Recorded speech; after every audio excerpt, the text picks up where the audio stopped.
कक्षा में हम लोगों ने पढ़ा था कि वास्तविक संख्याएं क्या हैं, यानी समस्त परिमेय संख्याएं और अपरिमेय संख्याएं, इन दोनों को मिला दिया जाए तो वो हमारी क्या कहलाती हैं, वास्तविक संख्याएं। यानी परिमेय संख्या यानी रेशनल नंबर, परिमेय संख्या, ठीक है, और अपरिमेय संख्याएं, इन दोनों को मिला दिया जाए तो हमारा क्या बनता है, वास्तविक संख्याएं, ठीक है, यानी रियल नंबर्स बनते हैं हमारे। तो ये तो हमने जान लिया कि रियल नंबर्स क्या होते हैं।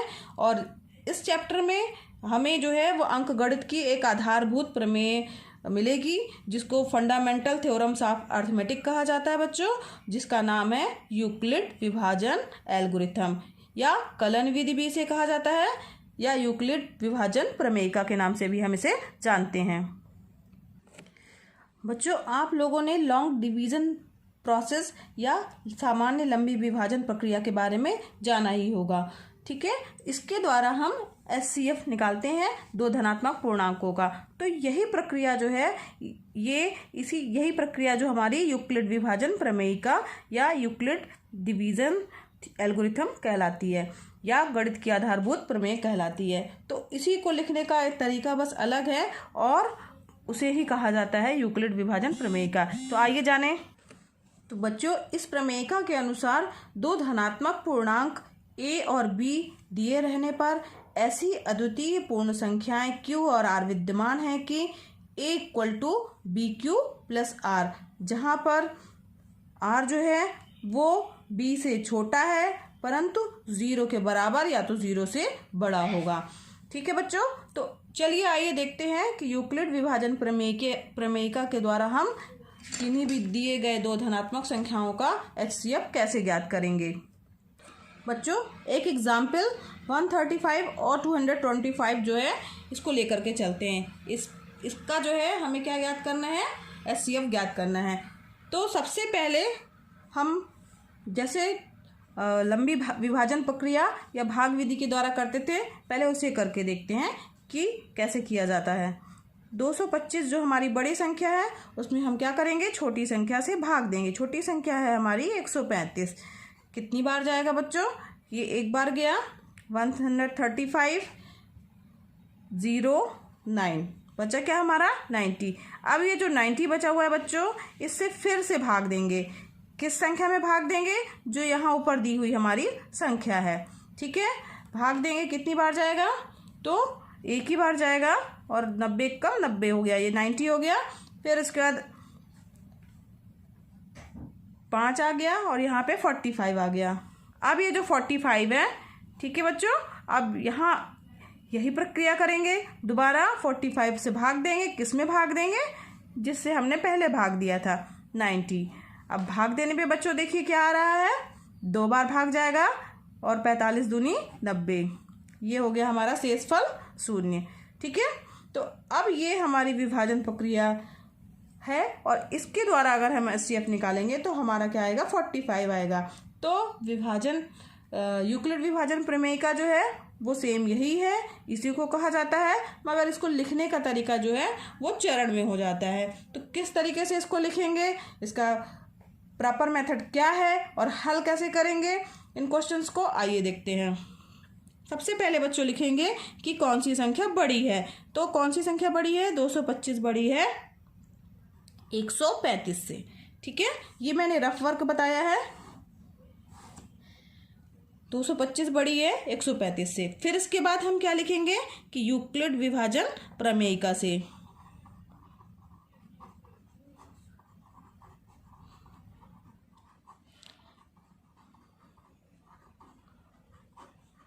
अब इससे क्या होगा, चूंकि 225 बड़ी है 135 से, तो इसके चरण होंगे, स्टेप होंगे। कौन कौन से स्टेप आएंगे बच्चों, चलिए आइए देखते हैं। इसका चरण फर्स्ट आएगा, जैसे को स्टेप फर्स्ट लिख सकते हैं आप। इसमें होगा 225, भाग दिया था, किससे भाग दिया था, 135 से, ठीक है। कितनी बार गया हमारा, एक बार गया, और जो शेष बचा हुआ है वो कितना बचा हुआ है, 90। अब यहाँ पर ये शेष है, शेष फल को जरूर देखिएगा, शेषफल हमारा कितना है 90। क्या ये 0 के बराबर है? नहीं है, तो डज नॉट इक्वल टू 0। इसे लिखना ज़रूरी है। बहुत सारे बच्चे ये वाला पद छोड़ जाते हैं, तो इसको भी लिखना ज़रूरी है। अब इसी तरीके से इसका अगला चरण या स्टेप 2 आएगा। ये चरण की जगह आप स्टेप भी लिख सकते हैं। यहाँ पर क्या करेंगे बच्चों, जो यहाँ वाला पद है वो यहाँ लिखा जाएगा, यानी 135। अब 135 किसके बराबर होगा? यहाँ पर ध्यान दीजिए बच्चों, 90 गुणे 1, 90 गुणे 1 प्लस शेषफल हमारा कितना आया था 45। ठीक है, तो यहाँ पर शेषफल हमारा 45 आया है, तो ये लिखेंगे। अब यहाँ पे फिर से लिखेंगे, चूँकि शेषफल कितना आया है 45 है और जो कि 0 के बराबर नहीं है, तो ये प्रक्रिया हमें फिर से आगे करनी पड़ेगी। अगर यहाँ पर शेषफल जिस स्टेप में 0 आ जाएगा तो वो प्रक्रिया आपको आगे नहीं करनी है, वहीं भी प्रक्रिया रोक देनी है। ठीक है, ध्यान से समझिए बच्चों। अब इसका तीसरा स्टेप भी हमें करना पड़ेगा। क्यों? क्योंकि शेषफल हमारा 0 नहीं आया है। अब तीसरे स्टेप में क्या करेंगे बच्चों, यहाँ वाला पद फिर से यहाँ लिखेंगे। यहाँ देखिए, ये वाला पद हमने यहाँ लिखा, फिर ये वाला पद हम यहाँ लिखेंगे। 90 को क्या लिख सकते हैं 45 × 2 प्लस शेषफल हमारा रिमाइंडर क्या आया था 0 आया था। अब यहाँ पर ध्यान दीजिए, चूँकि शेषफल 0 आ गया है, इसलिए हमारी ये स्टेप वाली प्रक्रिया यहीं समाप्त हो जाएगी और यूक्लिड विभाजन प्रमेयिका से हमारा इन दो संख्याओं का एचसीएफ कितना होगा 45 आएगा। ठीक है, इसमें लिखेंगे, अतः 135 और 225 का एचसीएफ यूक्लिड विभाजन